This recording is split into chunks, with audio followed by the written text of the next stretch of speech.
Cheap by Ann Butler.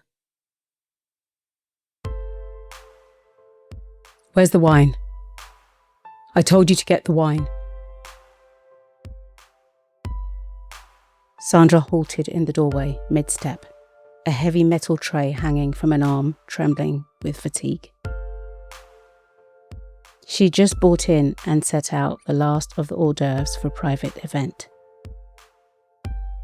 She closed her eyes for 2 beats before she turned to face Derek, the owner-manager who'd hired her catering company. Why are you still here? Sandra shook her head in frustration and twirled sharply, striding towards the door. What's this? Paused her in the doorway once again. I will be professional. I will be professional. She turned back to face him. What's what? He gestured at the food on the buffet table. This. His arms windmilled. This stuff. Sandra's head spun, trying to keep up with him. Her eyes skimmed the food she'd laid out, shifting the heavy tray to her other arm. The food? This isn't what I ordered. He lifted and sniffed one of the platters.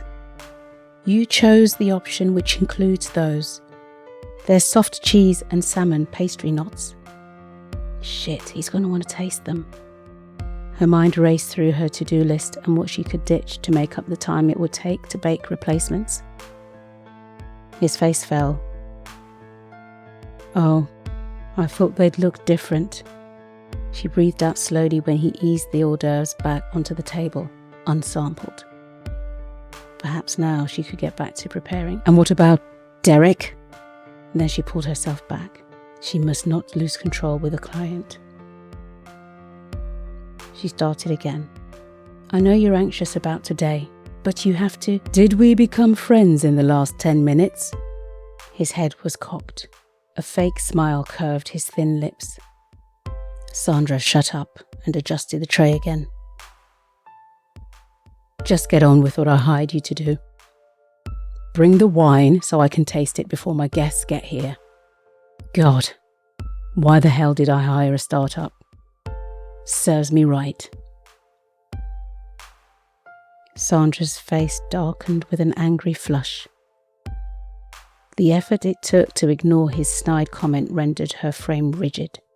She pivoted and stomped off to the kitchen. Serves you right for hiring a startup? More like serves you right for being cheap. She thought this even as she thanked her lucky stars for the chance. Derek's company recently made over an empty business unit into swanky function rooms. Situated in spitting distance of the city of Manchester, it stood a good chance of success, especially if this, his first event, got good reviews. The day was made more stressful because Sandra's business partner had let her down, leaving her short-handed. She stashed the tray on a shelf on her way to the wine cooler. She grabbed a bottle of rosé, a wine glass, and a pristine white napkin. She gave brief instructions to the helper who was tweaking the floral arrangements, and then headed back to Derek. Took your time, he sniped, looking up from his phone, which he slotted into his back pocket. His movements stiff, he reached for the bottle. I'll do it. Hiding the label and keeping the bottle out of reach, she handed him the glass. Fuck's sake, he huffed, but took the glass while Sandra twisted the cap and poured a taste. She watched his face contort around the mouthful and held her breath when his eyes closed. He swallowed and smacked his lips. A smile formed, and he opened his eyes. When he held his hand out for the bottle, she let him take it. She held her breath as he examined the label, then looked back at her. She released that breath when his smile grew. The cheap sod doesn't even remember what he ordered. Yes. Good choice. He paced away, then paced the width of the room, still nodding, glass in one hand, bottle hanging from the other, rolling his shoulders. The helper came in and efficiently positioned the centerpiece. Derek paused in front of it and cocked his head to the side. The phone buzzed in his back pocket. He jumped. Sandra rushed to relieve him of the glass and bottle. "They're here. I'll go and greet them. Get ready to serve." Sandra allowed herself to smile as she strode back to the kitchen. She just might get away with this. Derek was a right cheapskate. He'd hide her because he thought he'd get away with stunts established companies wouldn't tolerate. She knew this because he'd accidentally included her on a group chat where he boasted that he'd got the startup to pay for the wine and that it would save him a bundle. She'd read the backslapping responses with growing anger.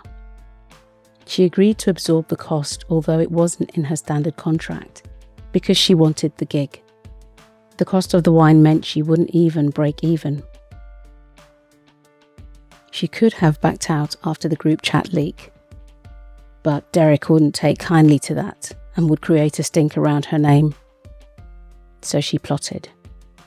What could she do to make enough money to cover all her costs?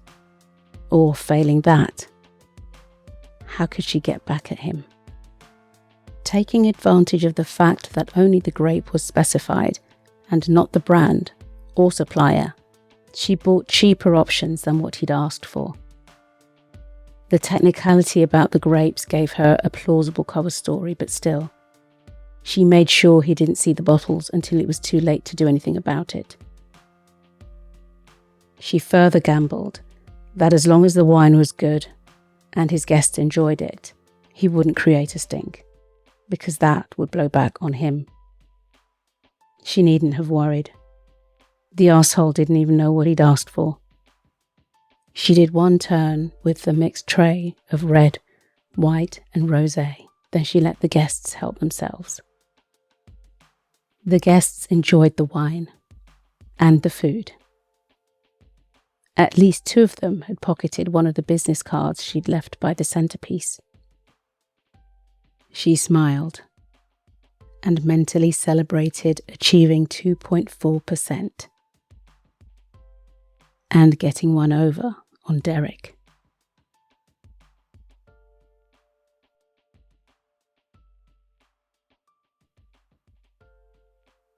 You have just listened to Cheap. The story was written and narrated by Ann Butler. Background music is courtesy of Pixabay. Do feel free to share this story if you enjoyed listening to it, but note that no portion of it may be broadcast or reproduced without written permission from a member of the Book Griffin team.